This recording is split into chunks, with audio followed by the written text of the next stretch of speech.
Hello everybody and welcome to Sierra Survival Adventures. If you don't know who I am and you've just clicked on this video, my name is Carl Dobson. I'm a survival instructor and teacher here in the Czech Republic. So as the video title says, I'm going to take you on an adventure that I didn't want. It all started, I'll tell you a bit of a story. I've got some notes here just so you know. But it all started about 2.5 years ago. I started getting some pain in my shoulders. So I went to the doctor, my local GP here in the village in Shluknov here in the Czech Republic. And the doctor said, oh, you might have borreliosa. If you don't know what that is, it's if you get a tick. It's a disease you get from a tick. So he did some tests and he said, no, it's not borreliosa, must be chlamydia. And I said, chlamydia in my shoulders? The pain's in both shoulders. He said, yeah, you can get chlamydia and the pain will be in your shoulders. I said, but I've not been in a relationship for such a long time. How can I get chlamydia? Anyway, I left there and I wasn't happy, and eventually I changed my doctor. I changed my doctor and she sent me eventually to a hospital. The hospital is in a place called Česká Lípa, which is about 45 minutes away from here, from where I live. So I went to see the doctor. I went to the hospital and he set me up with a load of tests. I mean, tests for everything, even cancer and something, problems with the heart, or everything you can imagine I had tests for, as well as borreliosa and chlamydia again. And all the tests came back negative. So he sent me to a neurologist. And I went to see the neurologist and he gave me loads of tests on my nerves, because what was happening is I was losing the feeling in my arms, and then all of a sudden I'd have a rush of pins and needles, or ants, as they say here in the Czech Republic. So a rush of pins and needles and real pain in my hands.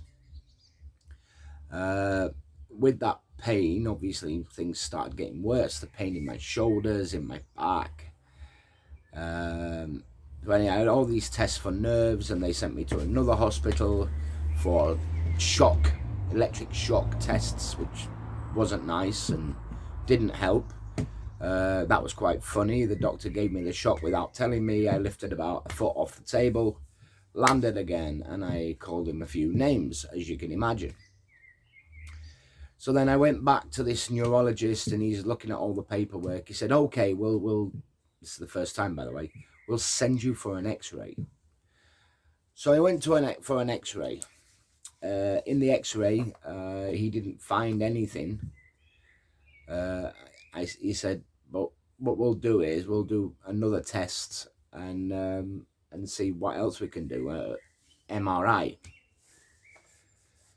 Well, that was about, I had to wait and it got to about 8 months without seeing the doctor. Now you got to remember that this was like during the COVID period. So I'm thinking, yeah, it's because of COVID, I can't go to the hospital. But I found out that my GP was the wife of my neurologist, which is a bit of a twist. So I kept saying to my GP, I kept going there and saying, look, I'm keep getting all this pain, and this pain's getting worse, getting pins and needles now in my legs, lots of headaches. And she said, okay, well, I'll send him a message and see what's happening. That went on, like I said, for 8 months. Eventually I'm sat in the doctor's surgery after taking tablets. I've been taking tablets now for nearly 2 years. The same tablets, and you know, I'm worried about getting addicted to these bloody things, because I have tablets for nerves, tablets for pain. I'm taking nigh on 14 tablets a day for all this period of time. So eventually I'm sat in her surgery and I said, right, can you call your husband now while I'm sat here in the surgery and ask him what the bloody hell is going on? 8 months I've been waiting, nothing. So she said, okay. So she gets on the phone and she calls him. It turns out he actually forgot about me. Yep. The only English guy he's probably seen in God knows how long, if he's ever seen one before anyway. But he forgot about me. So I said, right, something needs doing while she was there on the phone. So we made an appointment to see him again. So I went back to this hospital in Jessica Lipa to see the neurologist again. And he said, oh, I'm really sorry, I forgot about you. Let's move on.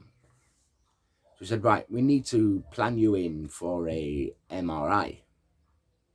I said, okay, fine.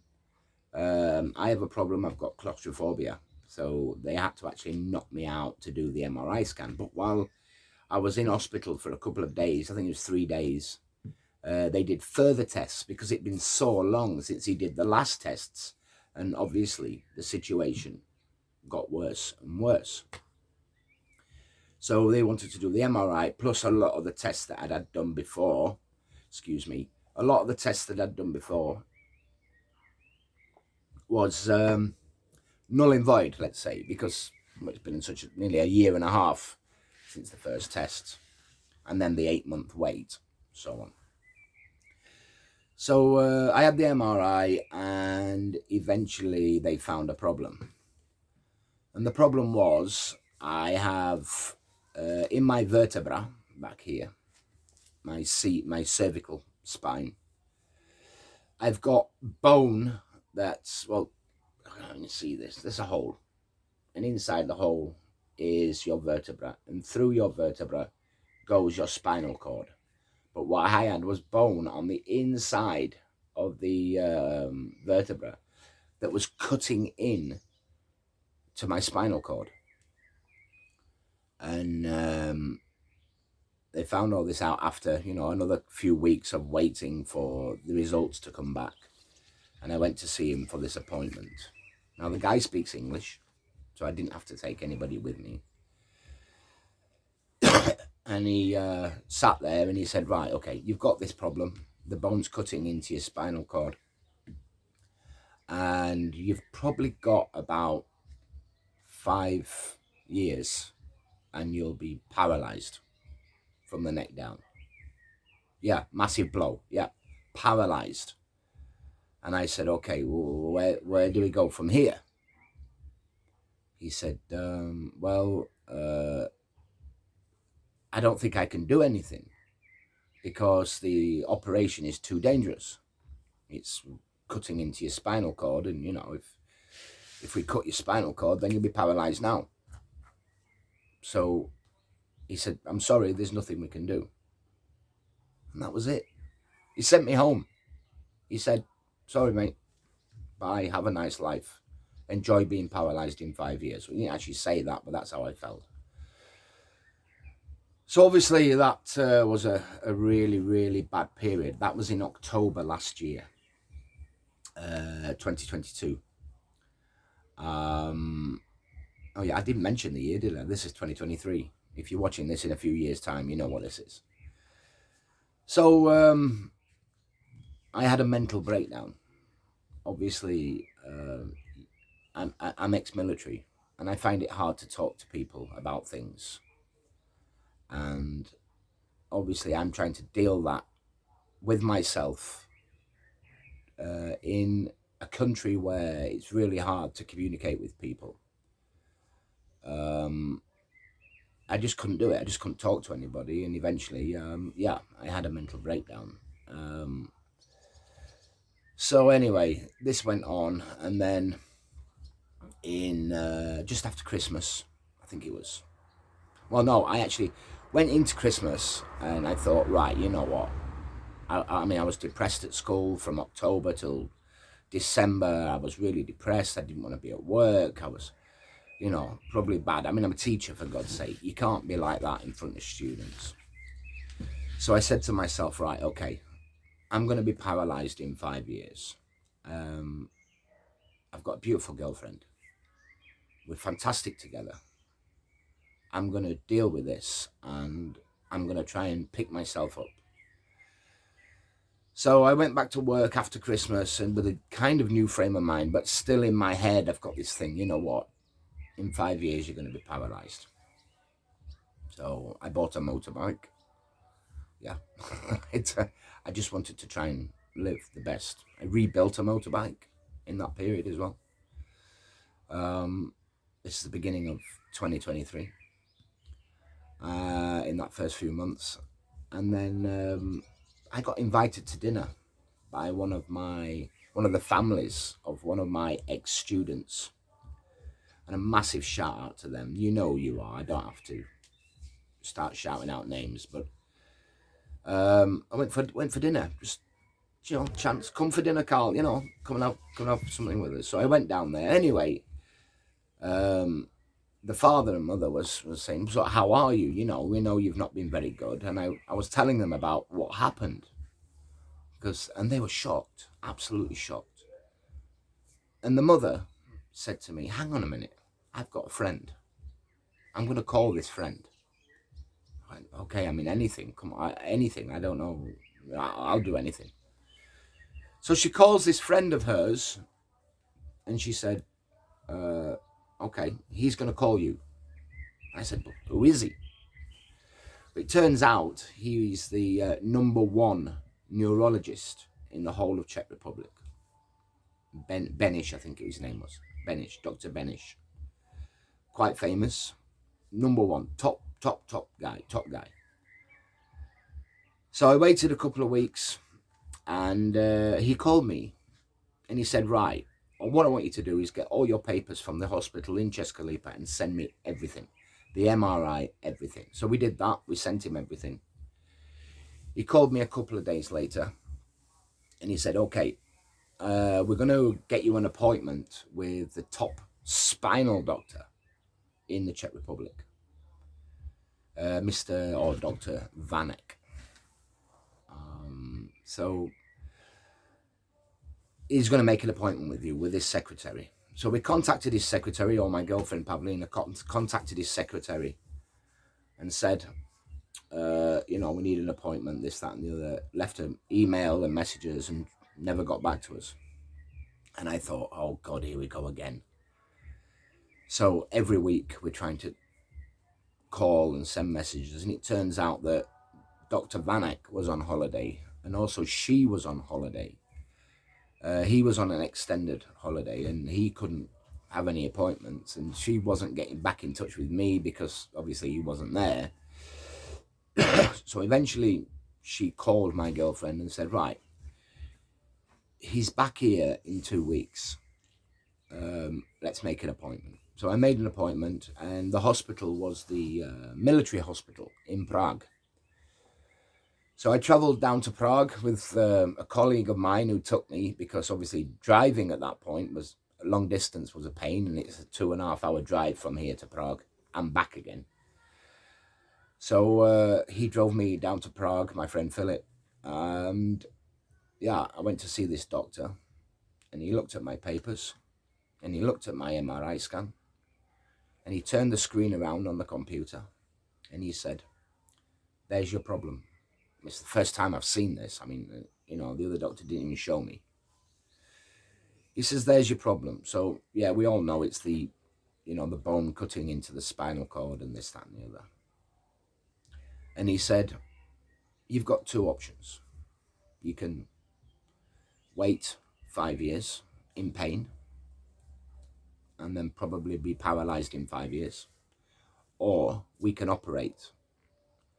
But if we operate, it might not work because it's not a normal procedure.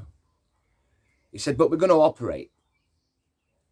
Do you want us to operate on us? And I said, well, yeah, please, because obviously I don't want to be paralyzed. He says, well, there's a small chance, a small percentage that, you know, you might be paralyzed after the operation.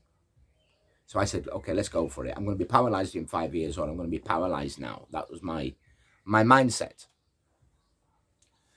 So he said, right, operation in 4 weeks. Massive shock. 4 weeks operation. Oh my God. I don't know if you can imagine what was going in my head then.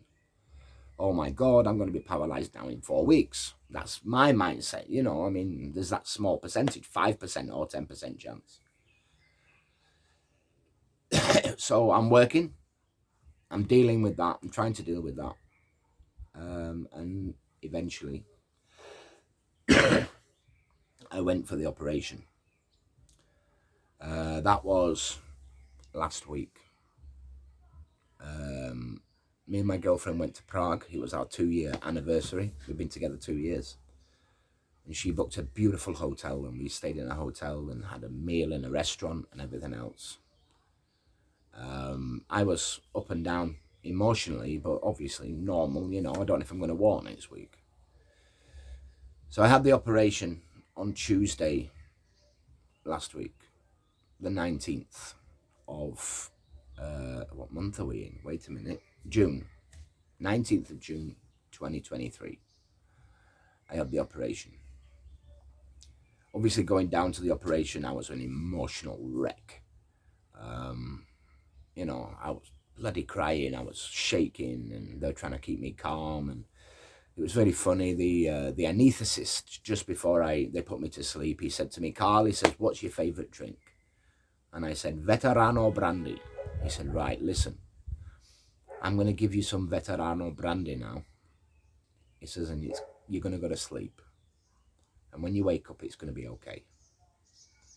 And just as he said that, I got that feeling, and bosh, I was out. So obviously I woke up later on. I'm laid in this bed. Couldn't move. Didn't know what was happening. Nurses came, and they were there, and they were fantastic. And they said, you can't move. You've got to keep your head straight, your arms straight, lay in the bed flat for 24 hours. I said, can I walk? Can I walk? They said, look, we don't know anything yet. Just wait, okay? So I'm laid in this bed for 24 hours. And to be honest, it was the worst 24 hours of my life. I couldn't move. I had massive pains in my body, in my back. Obviously lying still in bed as well, trying to lie still, trying not to move my head. God, I mean, even trying to go to the bathroom, the toilet, it was impossible. What a mess. I was a mess. Not from the toilet, but a mess here in the head. So that 24 hours eventually came to an end. I had a little bit of sleep. Couldn't sleep a lot. But, yeah, horrible. The next morning, the nurses came and did their morning thing, you know, gave me drugs and more morphine or whatever it was they were injecting me with, the bloody drips and all this kind of stuff. I had a tube coming out of my neck. I'll show you that now. A tube coming out of my neck. And this was blood coming out of, and what they've done is they've operated on me right round the front of my neck here. I've got a cut from here to about here, all the way around, okay? And I've got a tube coming out of there, and it's I've got blood coming down this tube into a bottle. It's, you know, so obviously I don't get blood clots or something like that. I don't know. Eventually I waited, and about 10 o'clock in the morning, this was on Wednesday morning, the physiotherapist and the doctor turned up, and they said, right, come on. So they turned me on to my side. They swung my legs round and helped me sit up in the bed, put my feet on the floor. Sorry. And they said, come on, stand up. So they helped me stand up. And yeah, I could feel my legs. And I took my first step and I could walk. And yeah, emotional. Excuse me.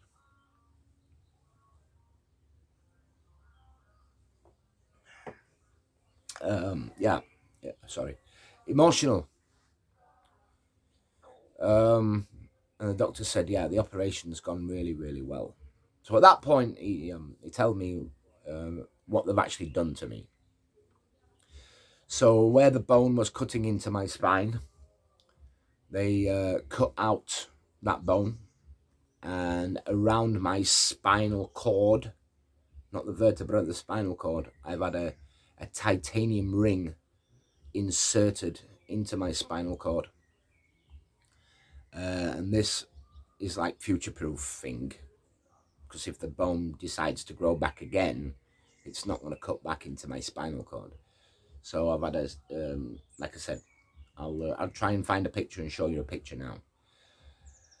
So I've had this thing put into my neck. It's about yay big, down my spinal cord. Obviously that's all been pinned in and things like that. And yeah, and that's it basically. I say that's it. It's a bloody. It was a bit of a big operation. So here I am today. I came out of the hospital after about 4 or 5 days. I kept getting out of bed and walking, and the nurses kept saying, get back in bed and rest. I was just so happy that I could walk. Eventually, yesterday, my friend Max, like my brother, he's and his mum, who I call Mum, Maminka, came and picked me up and brought me home to Coco and my girlfriend. So yeah, guys, so that's where I am today. So now I'm at home. I'm actually sat in the bar at the minute at home, and I just thought I wanted to. There's a lot of people out there who have asked, you know, how was it? What's happened? What's going on? There's also a lot of people that never knew anything. I never said anything to anybody. Only the close people around me who knew that I had a lot of pain. Obviously, my students knew I had pain and stuff. But yeah, so I thought I'd share this story with you and show you or tell you about the Sierra survival adventure I never wanted, but I'd been on it. So thank you for listening. Thank you for watching this video. Give us a thumbs up. Give us a subscribe, because I am so looking forward to my next adventure.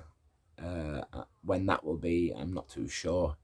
My recovery period is, well, I've got about 3 weeks like this, and then I can start moving my head, and then so on and so on. Luckily enough, I'm a teacher, so I've got 2 months off school now. So yeah, subscribe and ding that little bell. Please leave comments below. It'd be lovely to hear from you. If you've got any questions, again, ask any questions below in the comments. And yeah, let's wait out for our next adventure. I might be posting a few shorts on YouTube of how it's going and things like that. Okay, so I would like to say I hope you enjoyed the video. A bit of a sad one, but such is life.